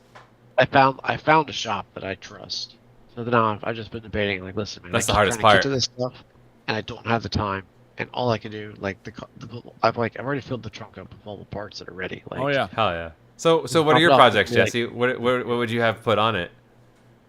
Oh, I have a fucking list. Hang on. Oh yeah, let's hear the list. By the way, viewers, comment if you would like us to do like a weekend wrenching segment, talk about our real life projects. Because let me tell you, other than Adam, I think the three of us work on all kinds of stuff, have multiple vehicles, so that topic is evergreen, and we'd love to hear about submissions. They all run like shit. No, they working on it. They run. They run. Listen, the other day I moved all three of my cars. I drove all three of my cars. Even the one with the fucking crack in the engine block? No, it doesn't have a crack in the engine block. It has a blown head gasket, and it smoked out like the whole neighborhood, and it was awesome. Hell yes. All right. On the E30, things to do. It needs a timing belt. That's important. Yes. I want to swap it. It's time. I want to do a steering rack swap. I've already acquired the Z3 rack. The Z3 1.9 is sitting in the car with all the associated parts for the job, all the ins and outs, and nut and bolt, the whole job. Okay. Did you upgrade the bushings on that rack as well? So well, it's still it's a stock. Well, no, it's a stock one, but I have tie rods and bushings and all that. Okay, cool. It needs an oil filter. I have all the parts for this too. It needs an oil filter housing gasket. Needs to be resealed. It's leaking there. The AC has got a refrigerant leak I've been able to track down. I think it's in the compressor. Great. That probably needs a new AC compressor since we're talking about those. 30 minutes. I'm pretty sure it's weeping oil from the rear main seal. Oh, okay. That's How, a bitch. How easy is it to pull that trans? The E30, it's not terrible. Okay, good amount of room in the tunnel. Well, to is get it to like the top the bolts? E36 where you have to thread a fucking million extension torque sockets to somehow get to the Oh my transmission god, you from got the back? shit. I've done that too. I mean, that's It most takes like 4 transmissions. feet of them. It takes Yeah. like 4 feet of them for an E36. Yeah, they put those trans kind of tight. I want to redo the suspension. It's on some older springs and shocks, and I just want to throw like fresh conies, like basically just Coney adjustables. That'll get you enough traction to get the whole shot. Yeah, what's the what's the hot ticket for the E30? So it's always the Coney the coilovers with the conies and the anyways, ground control. That's the one. Yes, the ground control. Those are good. These rear camber bushings, that's going to require alignment. The header guards need replacing. It came with an extra set of injectors set up for a tune. They've never been put in. The car probably needs tires. If they're going to go into the rear main seal, might as well do a fucking clutch. It's the original Honestly. clutch Oh, on okay. a 34-year-old car with 180,000 miles. Would you put like a stock clutch back in, or would you do like a puck? No. So stock clutch. And then since they're there, like have them put a diff in it. Okay. Is it Oh, one wheel peel right now? It's a What's the go-to 373. move with E30s for an LSD? Well, I mean, it depends how much you want to spend. I Well, can is So there any, aftermarket, you can't get an retrofitting OEM. of an E36? Oh yeah, or anything? I mean, I could spend a couple $100 and get a used OEM one because they were very common. That's what I did for my E30. E36. Yeah. Or I could spend $5,000 on a custom setup. Quafe or something. Like, what do I want to spend? Yeah. Right? Well, so most Look at LSDs. Barrera's. Look at that. Yeah, you guys got to look at Barrera's chats, guys. I'm so sorry. Hell yeah. I have Coney adjustables on eBay coilover springs. What bump stops? I smashed them top hats.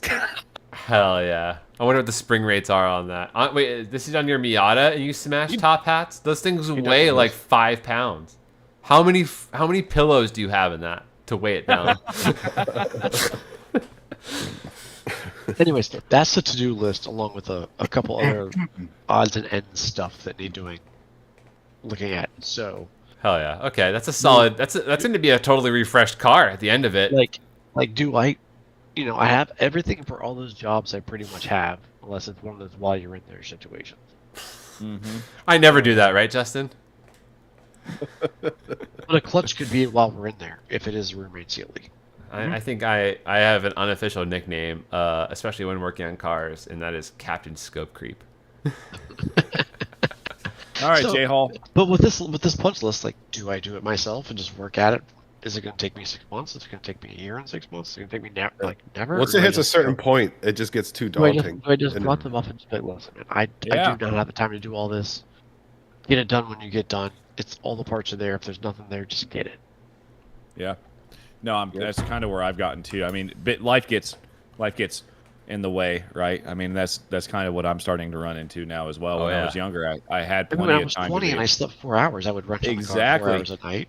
Yeah. No, yeah. When I was younger, I had plenty of time to do that shit. Now it's just you don't have that time anymore, which is unfortunate. But last person we got to go to now is J Hall. That Beamer.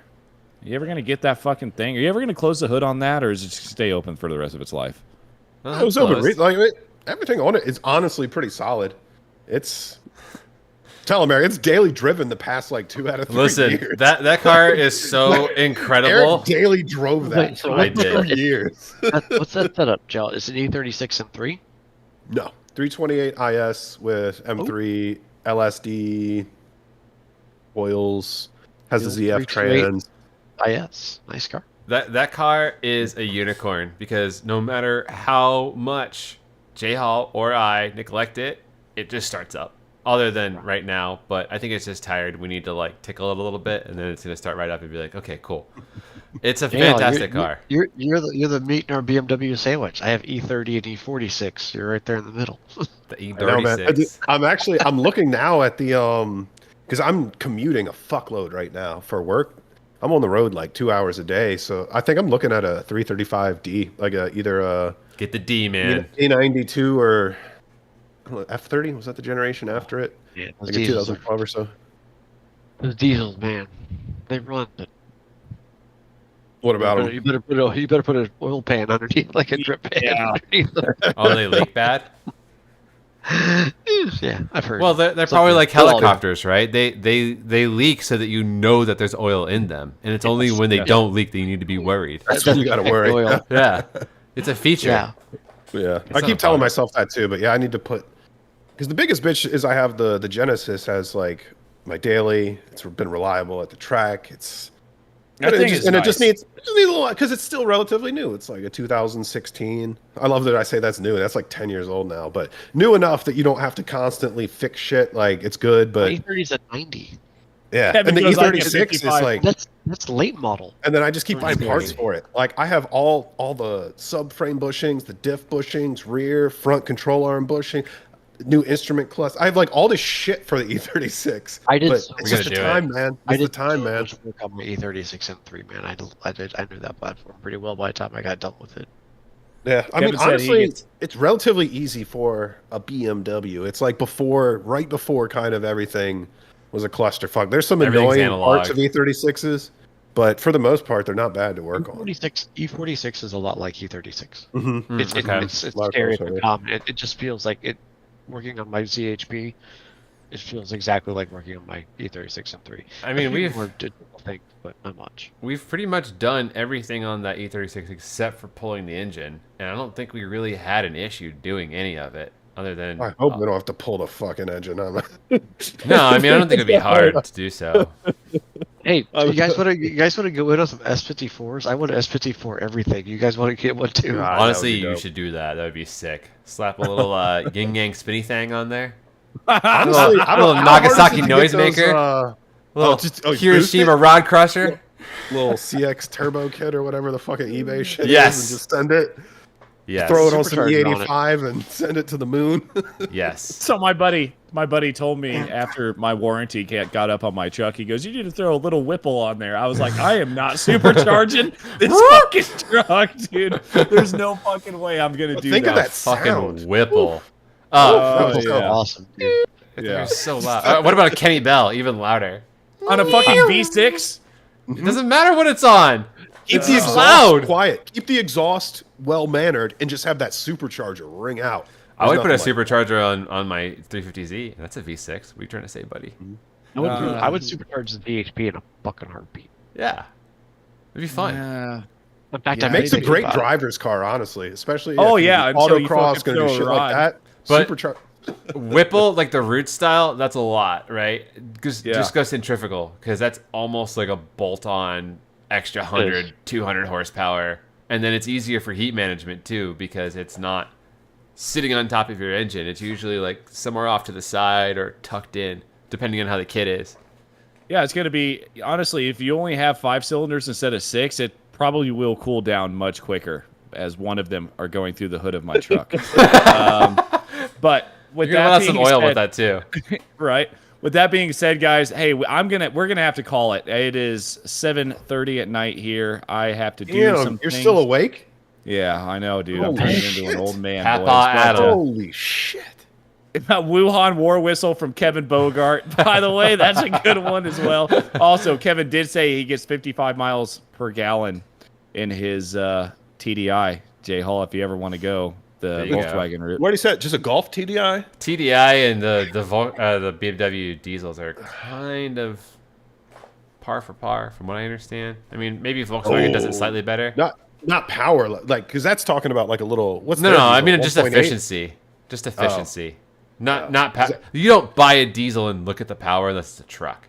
And you don't look at the power, you look at Those the torque. 335 diesels are like coming 300 wheel horse, 500 wheel torque with like The torque very is little work. nuts. Yeah. The torque is I nuts. want to man. autocross a diesel so bad. And just Honestly. roll it, like roll coal. That'd be sick. Fucking- That'd be awesome. I've never Straight out, seen it just done. fucking pipe it straight out of the hood, dude. Just Oh, I've seen fucking it. send I've seen people Oh bring my diesels God. to Martins before, and like, Yeah. yeah, you see it. I'm pretty sure I saw a BMW diesel a while back, and yeah, Yeah, he Kevin was- said it makes Kevin said it makes 250 horse, 400 torque. So I mean, those perfect. are insane numbers. Wait, his TDI?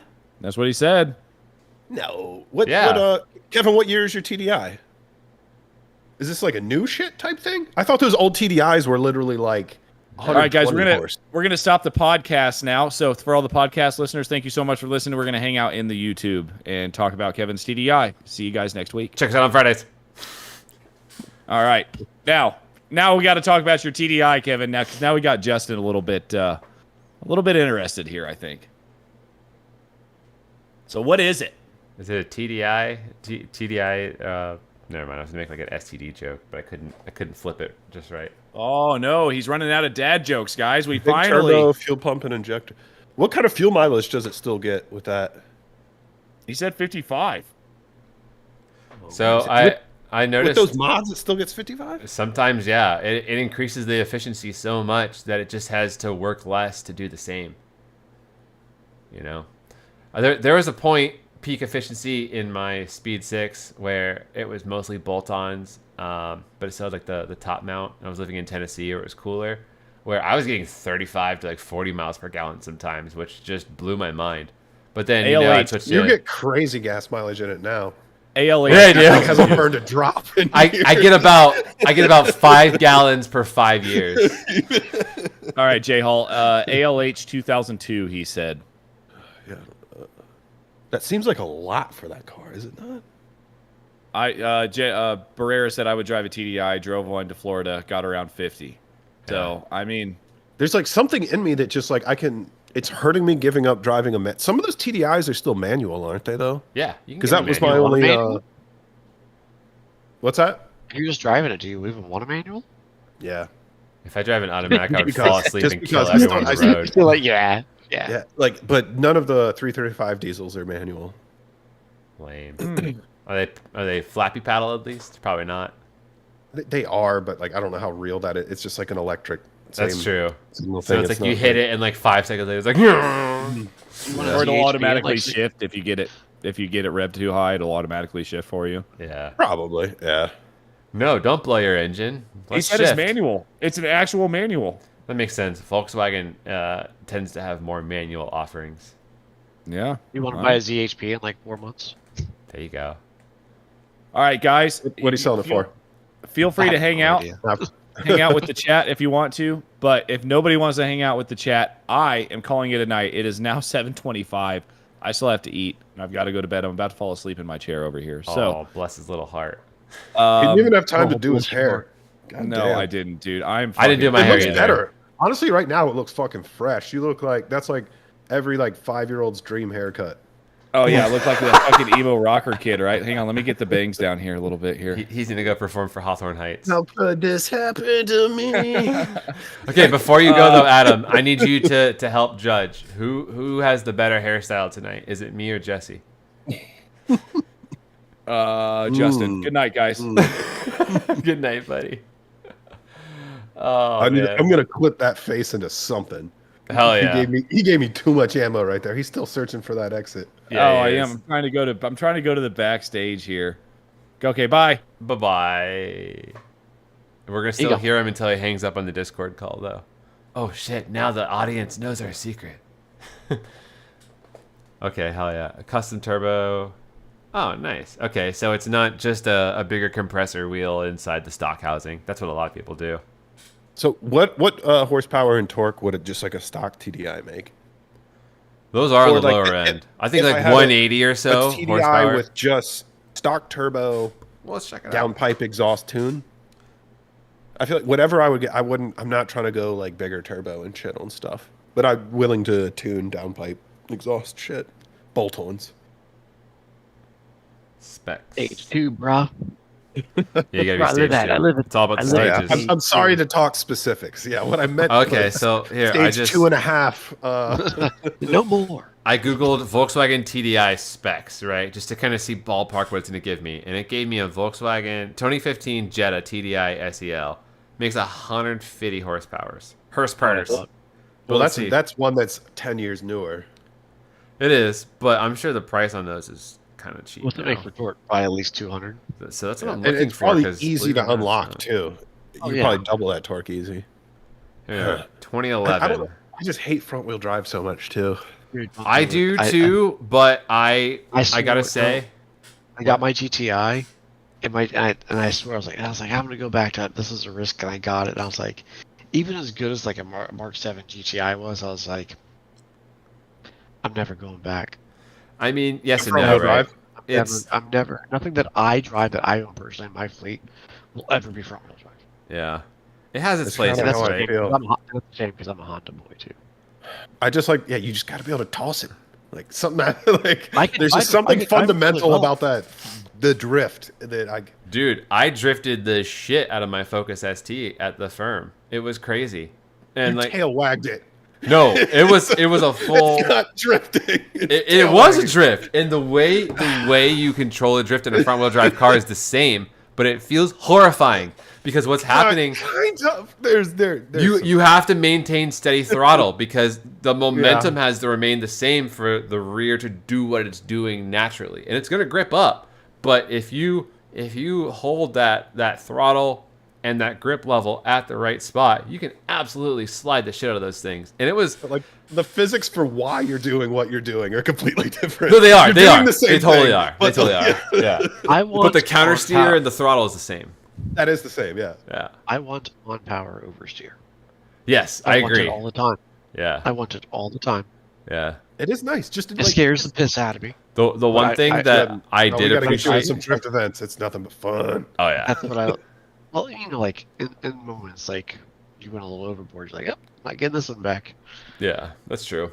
I've never spun a. Well, no, I take that back. I have at drift events, but never in like a road racing situation. Spun a I don't car. think I've ever spun a car. I've Period. never even gone off, but like, You spun at the autocross? drift event, didn't you? No, I didn't You spin. had to have at some I- point. Let's roll back the footage. I didn't spin it. How I many, have- I have how many spun it. passes did you do?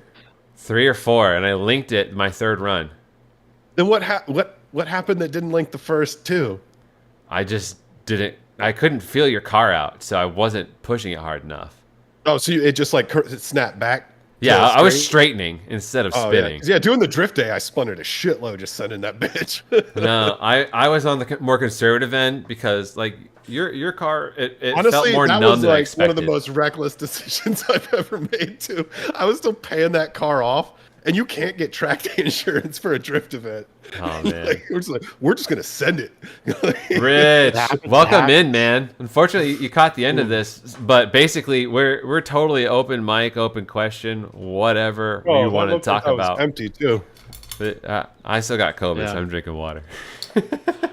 But good to see Yeah, you, man. yeah. Like the point, I just want to like drop the 830 off and like hope they get it done in a month and pick it back up and be like, great. That'd be From sick. there, I go back into maintenance mode and I will keep the car will be good. You just Despite came for any the- catastrophic flaws. Rich came for the drink, so bottoms up, boys. I do want to engine swap that motherfucker though. The E30. That'd be sick. Those things The are so light. E36 motors are dirt cheap. Those M50s and M52s you can get for like a grand and under. Yes, I would still want to put like an S motor, like an M3, but I don't know. Yeah. I Yeah, mean, it'd be then you're cool looking for at the like clout. $5,000 instead of one. Man. Or an The problem is extra that- 100. I don't know. But I That's the like tough I thing. like the little M20, man. It's got its It's not got its own bad. thing. Not bad at all. What's it make? Like 150? Out of the like that. box, they make 167. Oh, Damn, Rich that's has even got more the right expensive. idea. That's not bad. Specky 30. I was watching a Specky 30 Uh-huh. race the other day. It's always was easy. spicy. You gotta buy it. No, You just no, gotta no, buy no. one, like No. Bjorn did. Yeah, Bjorn. Bjorn He learned bought that the two. hard way. He learned that the hard way. Now he's Yeah. got two. Ah, he's got a like a 12 grand one- one and a 25 grand. This one's not even. It's my wife's. Well, it was. I got it for my wife for Christmas. So the E30 is her car. She was on board Okay. with getting the E46 CHP as her. No, the E30. Wait, she wanted the E30? Yeah, it's her car. No shit. I found one, and I found it right before Christmas one year. And I went up to Knoxville and got it. That was like 2019, I think. that's what's up. Before they kind of blew up. Well, they were already pretty expensive then, but Yeah, There you they've all go. kind of hit. I'm wondering if E46 is a leveler hit because it definitely follows like E36s took a slump. Now I they're have a booming. CHP, so I'm on crack. Yeah. Honestly, Yeah. I bet 3 years those ZHPs are going to go for like 12, They're 14. not going down, dude. Yeah, like I guarantee it. I wouldn't get rid of it. Yeah.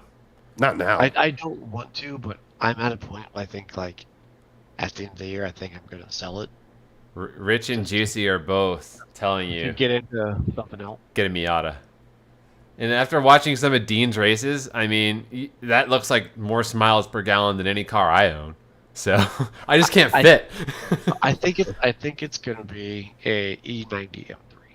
Okay, Yeah. that'd be pretty sick. The V8 Interesting. Yeah, with that Freedom Ring. I've heard mixed things about that. As long as you rod take care of bearings. them, they have. if you can accept rod bearings as routine maintenance, then there's little caveats that. Rod bearing, throttle actuators. But the bearings go bad because those have a sump, right? Like that. I'm pretty sure It's they're. all around. Same thing as the S54. Oh, really? Okay. It's all around. And you can deal with only making 200 something foot-pounds of torque. That makes 295. Yeah, it's still 200 something. Yeah, I know it's not 300. Out of a V8, yeah, that should make more. But it sounds so fucking good. It's I like, actually is was that drifting power- one earlier today. It does sound so good. What's Not it a real rev one. to? Like 85? It's up something there. crazy. 84. Yeah. 80. Yeah, that's that. Like that type of shit isn't going to happen again. So that could also be something to hang on to. Miata bearings never go bad. So true. No, it needs to be able to be like backup kid compatible. If you know what I mean. I mean, you could stuff a kid in the trunk. Of a Miata. Yeah, that's a good point. You can't fit anything in the back of a Miata. You know what, though? You could probably put your son up on the partial shelf in a Miata. You could fit all... You could. So one of my friends has an NB Miata, and he was telling me he can fit 2 sets of golf clubs in the parcel shelf of a Miata. That's ridiculous. Full sets? I don't think care what so. happens to the clubs on an accident. Or just go like, get a family. Have you seen how cheap those M5s are? Of like the, Yeah, no one wants us for some reason. the F10? Is that what that is? Like the V8 twin turbos? The one I right see after those. one right after the E60.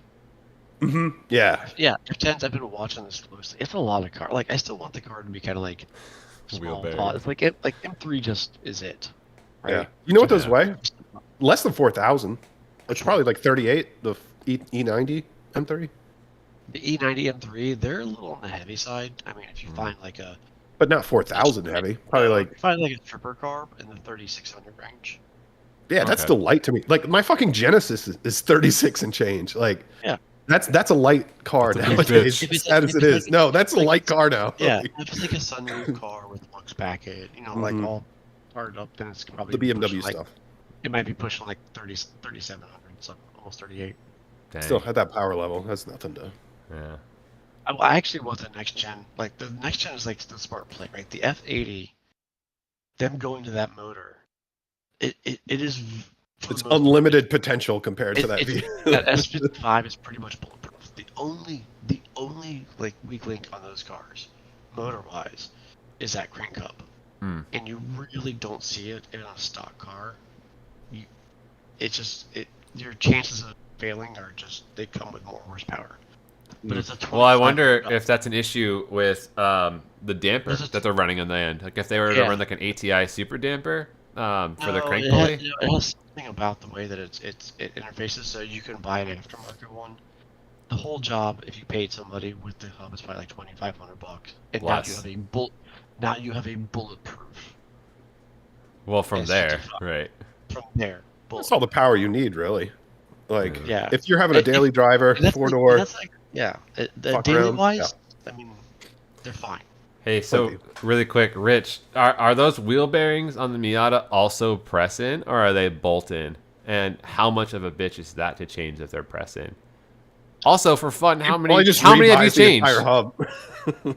Well, I don't know, man. Race teams, like if you're gonna keep in racing, you make every part count. So I doubt he just buys the whole assembly every time. But let's see what he says. Also, he did say don't race a German car unless you have an unlimited budget, and I think that is facts right there. Very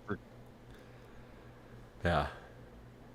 American cars you can kind of get away with. Japanese cars you can get away with because parts are just so cheap, and usually Advance and AutoZone has the parts for all of them. But like something about the Germans, they're like, no, Fucking AutoZone, man.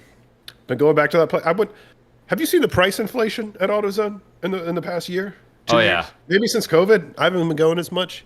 Everything's up. I went in there for fuses this weekend. I paid $1 per fuse. Plus. Per fuse. $1 per fuse for 5 of them. Yeah. And I was like, what the fuck is this become? Like, it used to be like, yeah, just grab as many as you need and like give me 50 cents, you know? I still have a stockpile of them. Like, I was at a junkyard at some point in my life, and I was like, yep, here's the shoes. That's what I do. Since I get to park cars out from time to time, like anytime like it's a car that I own, like all the bolts, all the fuses, any like consumables, like weather stripping, I have like spare dashes, carpets, all that. I yank it whenever I can. I'll be at a car crossroads. What I've decided is that I want a little bit more than what the ZHP is. Because when I got the ZHP, I was still in Georgia. You missing the vet? And that was like 45 minutes from like Blood Mountain. Okay. Like the ZHP was all like the GTI up there, the ZHP. That's all you needed up there. Yeah. And now like I'm down here in Florida, I'm kind of like I want more power. Well, yeah, you have to have more power to make anything fun down here because these roads just all suck. Right? It's all grids with shitty traffic and shitty strip malls everywhere. No one's paying attention. I supercharge and throw a ton of money in a ZHP that even with the values that they are, is still only going to be worth what it is, right? The mods don't bring money. It might. It might at some point. It'll set your car apart. Yeah. Not much. He wouldn't get his money back. You wouldn't get your money back, but you would get more than a stock one at some point, I think. Or do I just sell the car for what it is? At a pretty nice point. Like, just sell it for what it is. Just get a C6. Just get whatever I want. Yeah. And just be at that power level, right? Instead of having to like add a power adder or do anything. Well, that makes the most sense, right? Because anytime you add something like that makes more power, there's some teething periods, right, where you have to figure out what's going to fail next, and then it's just you kind of let the magic out, you know. If it's bulletproof right now, it's not going to be bulletproof when you add shit to it. It's going to be more fun, but you'll pay for that fun for sure. So I don't know, man. Right now I put a nice set of Fortune Autos on it. Some Turner arms. That's the move. Yeah. Suspension will let your car keep running. Yeah. That's how I feel about the Genesis. That's why I haven't touched it. But just like an intake on it, maybe for the sound, and like I don't want to touch anything else because the motor's too expensive to replace. I've done some of the bushings. I needed the rear diff bushings, the front controller bushings. Yeah, that kind of stuff for sure. Yeah. I had my buddy in Georgia at the time when I had it. He repaired it's a BMW. It leaks eventually. The oil pan gasket. You're done. Car's got 217,000 miles on it. Okay. That's light work. Light work for an E46. It's just getting broken in. Yeah. It was perfect for up there. Hell yeah. Like the vet, I took the vet to mountains too, and like stuff like that. But even the vet was like almost a little bit too much for up there. Really? What did that make? Probably like low 300s, something like that, to the wheels. I vet on the dyno made 343. 340. Okay. Yeah. Yeah, that's enough to fuck. Yeah. That's almost like pretty much like the perfect power level. It's 343. Because it weighs like what, 3,000 pounds? Those were light, the T5s. I had an FRC, so yeah, like 3,100 pounds. Yeah. So yeah, that's a great power to weight. Oh, I love that thing, dude. That thing was so rewarding. Yeah. It was so rewarding, but you drove it like a Miata. Like you threw it in. Like I had the hardest time from that because I was coming from the STI. Just because of the weight of it, you could toss it in like or just not having the 3,100 pounds on 315s. Yeah, in the front had 315s. Yeah, that's crazy. Holy shit! Yeah, that's pretty much like just on rails. Like wherever you point it, it just fucking like goes. That's exactly what it did, man. And you just dance with it. Like it was such a rewarding car to drive. Yeah, I thought 265s were fun on the Z. I can only imagine 315s. That's what. Like, could you break it loose if you tried and laid into it? Yeah, again. But like more than like it would actually hang out, or it would just kind of self-correct and come back even under wide open. I mean, depends. How far gone it was, I guess. Yeah, I mean, how tight the corner, where you're kind of at, that sort of situation. But yeah, I mean, you could get it to go around on you. That's wild. It was just kind of at that point, but it was just a lot of fun. E36 was fun too. I liked E36 and 3. That was fun. What size tire did you run on that? Like 245? NA Vet beat a GTR. Was that R35 GTR or like an older? Oh shit. I don't care about bet. I don't care about what's faster now. I just want fun. Yeah, I feel that. I realized that years ago, like a few years ago. I'm like, you know what, man? I'm not a natural born wheel talent, dude. I'm not getting anywhere. So like, just We're gonna buy the new hot car for every class every time they restructure. Have fun with it. Man. R35, damn, those things are fast. I've gotten to enjoy an R35 a couple times, and that honestly still remains one of my favorite cars just because of the way it accelerates. You get on that thing and it shifts so fast. Yeah. It feels like it's squatting down harder and harder as it's going faster and faster. It's just so cool. It's not a bad idea. There's a guy in my neighborhood. It's a really nice, clean, white one. And they've made them for so long that the value on them is super good. Like you can. I was gonna say they're still like You can't get them cheaper than what, like 50? Oh, they go down to 30. If you get, Yeah, if you get the first gen For what, like rebuilt salvage title or something? No, like, I feel like 50 to 60. I feel like is like the lowest. Yeah, that's probably the one you want to buy. But the first gen had all the transmission issues, right? So if you find one of those that doesn't have a built trans, you could absolutely get it. Like a nice, well, I wouldn't say nice because they. Sounds like a bad idea though if it's about to grenade. Well, yeah, like you add any power at all, and you're gonna have transmission issues. That's kind of where they. When they first came out, you couldn't launch them. Low 400s? Yeah. Yeah, they were like 460 or so for the first gen, and then they upped it to like mid fives by the end. Yeah. So there's a ton of reason to not buy the cheaper GTRs. However, technically, you could get into them at that price point. My brain says 60K would get me one that I would want. For what you do, 100%. You'd want to spend the 60, and get a good example that's slightly later with the revised transmission. We should make this a fucking segment on our podcast where we bring Facebook Marketplace finds of just like random shit that we've. I window shop all week at the office. I just like window shop bullshit that I'm never gonna buy, like R34 imports, just fucking everything. We should just like pull like a little list of the cool things we find or obscure. Fucking found this week on Marketplace. Yeah, they are.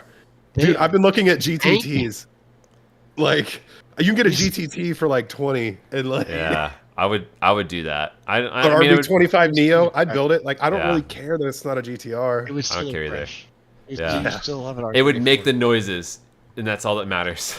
R33 is my baby, and I'm set that I could, if I wanted 50 grand, I would just go and do that. Yeah, that would be sick. That was when I graduated college. I'm like, that I said I'm gonna own in my life a Midnight Purple V-Spec 2.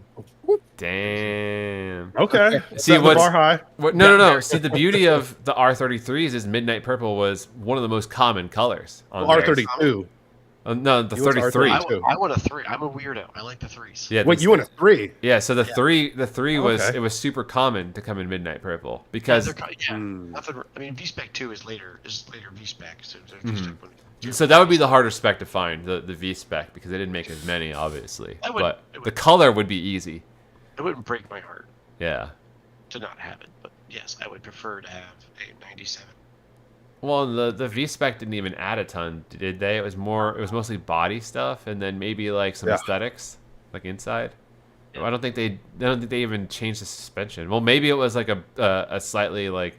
I feel like the motor always made like 15 more horsepower, or it was something that was like negligible. Which has got to be down to a tune for such a negligible amount of horsepower. It's like 2 psi a boost in that, or 1 psi. Honestly, for that little horsepower. Or like a bump in timing. Negligible. Yeah, something like that. If I import, the problem was that was always my dream car. And then I had a buddy who was importing cars, and the right to drive a right-hand drive car, the novelty is kind of cool. It's cool for about a week. So I have my brother's got a Mark IV that he imported from Japan, and before he was stationed back in what's that? You said he's got an A90? No, Mark IV. Bro. Yeah. Oh, Wait, no. It's Supra. yeah. Those are the A90s, I There's guess, right? The Mark IVs. No, A90 is the new one, right? He's got I'm the doubting Mark myself. IV is the late '90s. Supra. He's got the Fast and the Furious Supra. Yeah. Yeah, so he got it imported because he's in the Air Force, and he got it delivered to my house, and I held on to it for a little bit. And yeah, it's 100% the thing. Like, it's cool for like a week, and then you realize how nothing is made conveniently for you to access from the right-hand side. And also, for some reason, like, I never, like, almost never go to fast food places or anything like that. But like when you're driving a right-hand drive car, it's always when you get that like knack, like, you know what, let's do it. And actually, if you want to check out some, yeah, ATM, anything, right? If I was to go to work, parking garage, scan in for the badge, yeah, can't do that. But if you want to check out some vintage Shut Up and Drive It videos, we have a video on there where we did an autocross actually with that Supra, and part of it, we sent my brother through the McDonald's drive-thru in reverse, and we were trying to like low-key record the reactions. Oh man, these people didn't know what the hell was going on. It was pretty hilarious, but they're pretty cool about it too. Good times. Yeah, for right-hand drive, I feel like the only way I would ever own a right-hand drive is if it was something that we couldn't get here, like a GTR. Yeah, I agree. Here's a right-hand drive MR2 or Supra. I'd be like, For me, yeah, dude, I saw one on the highway ZX100. today. I want it. NB Miata. I know you get them at a discount because they're coming overseas, right? Like, you can get a 4th-gen Supra pretty cheap compared to what a right-hand drive versus left-hand drive brings here, right? Yeah, left hand is premium for those cars Right. here. You know, so like, yeah, if you want to get into a Supra and you want to get one at a discount, get a right-hand drive one, I guess. So true. It's very true. But I want one, especially if I had to daily it. Oh no. Yeah, But daily you takes can't out of daily. the equation. But yeah, the It just novelty, don't- park it, exactly. bring it out, and have fun with it. Yeah. It's all those little things you say, like you do when you have to use a car to use as a mode of transportation and not just a fun car. Like all those little tedious things you do, like you realize that none of our stuff is built to do it. Yes. Yeah. All the quirks become miserable. All the cool like- quirks that were fun are like, you know, this does kind of suck. Yeah. Like no, I don't have time for that. Yeah. Ain't nobody got time for that. R33 GTR would be sweet. That would be worth it for sure. Any of them. Hell yeah. All right, boys. It's 10:50 on the eastern, coast of America's here, and That was a we've good got. post credit run. It was. We've got 3 viewers still watching. Any final questions, comments, grievances, anything like that? Juicy, I want to see that GoPro footage, and yeah, you totally need to get a camera because I think we need to let the juice loose live. They're not ready. I want to see Juicy driving for real, like dive bomb some people, like some I think fucking traffic. I if- feel like if we can ever get any kind of funding of any kind, it would be so worth it to put together a like track day or something. Oh, you're about to do a 24-hour? Hell yeah. Wait, 24-hour or what? oh yeah, what track are they doing this weekend for that? Road America. They started doing 24-hour races for Yeah, every. they have that this season, so we can get our level. I don't know which one it is. I don't remember. I thought it was Road America. Man, I just watched a drift event. Actually, no, Grid Life was at Road America. And I didn't think about how much fun that track would be to drift until I watched it. That would be a sick track. Yeah. Saw some dudes, 500-600 horsepower. They were able to link.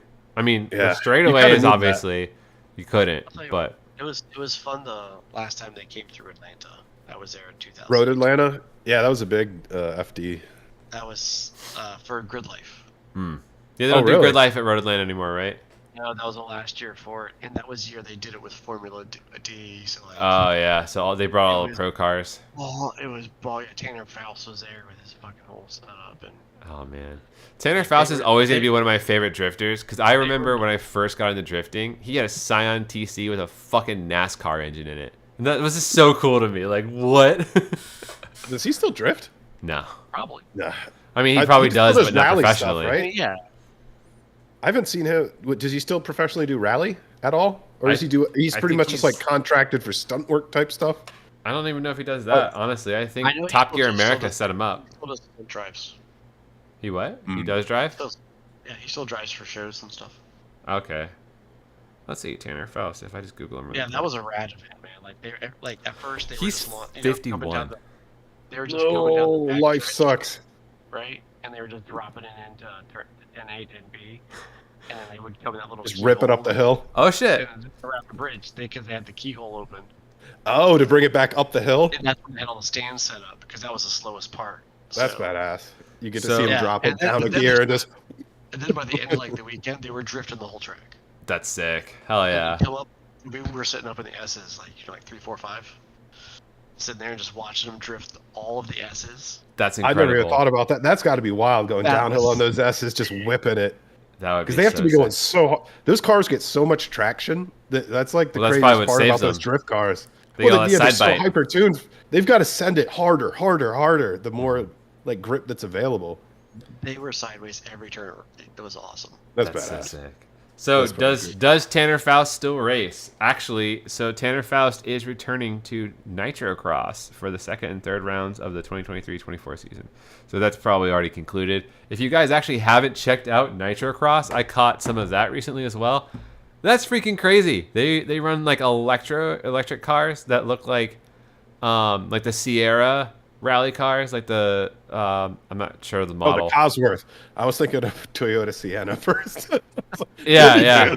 Right? No, it's like a very bespoke The looking, Cosworth, like, yeah. it's almost like Yeah. an SUV looking thing, but it's all electric. And they look rowdy as hell. Definitely recommend checking that out. Rallycross in general is cool. But yeah, Travis Pastrana got Nitrocross together. Good for him.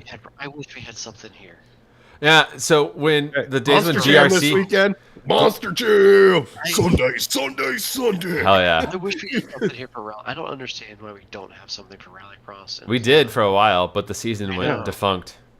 I You got don't to see think the Dave firm could Mira, support Ken something Block, like that? Travis Pastrana run at Daytona, and I'll never forget it. I got to see R.I.P. Ken Dave Block Mira. and Ken Block. Ken Block drifted the International R.I.P. Horseshoe. Ken Block. That was so sick. I bought a Subaru Rally Team shirt that weekend. I still have it. Yeah, hell yeah. I still have a couple of mine too. I was a fun event. Hell yeah. Fucking Brondo ads in our chat. Brondo, man. All right, on that bombshell, I think we're gonna end it here. This was fantastic doing this Good run. little end piece. Appreciate all the viewers still here. Looks like we got 4 of them that I can see. Appreciate the hell out of you guys. Anything you want us to talk about in the future? Leave a comment below, or yell at us in private, whatever you want to do. But yeah, thanks for stopping by the pit maneuver. Adam is asleep, so if any of you have his personal number, call him. It'd be hilarious. I know I'm going to as soon We're as going to I'm post done. it in the chat right now. We are going to Anybody post who it in the chat. Yep. So yeah, same time next week. We will catch you then. Peace.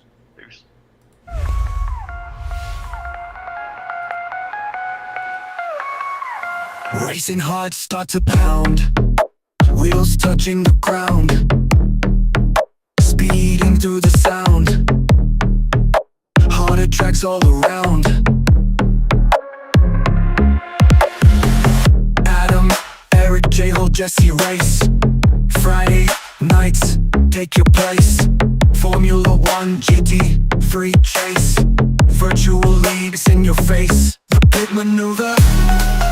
Feel the thrill, feel the groove. The pit maneuver. Engine roar, make a move. Race cars flying by. Adrenaline sky high. Gear shift before your eyes. Champions never lie. Get in the zone, get in line. Drifting tight, chasing time. Checkered flags we climb. Cross that finish prime. The pit maneuver. Feel the engine scream and cry. The pit maneuver. Burning tracks reach the sky.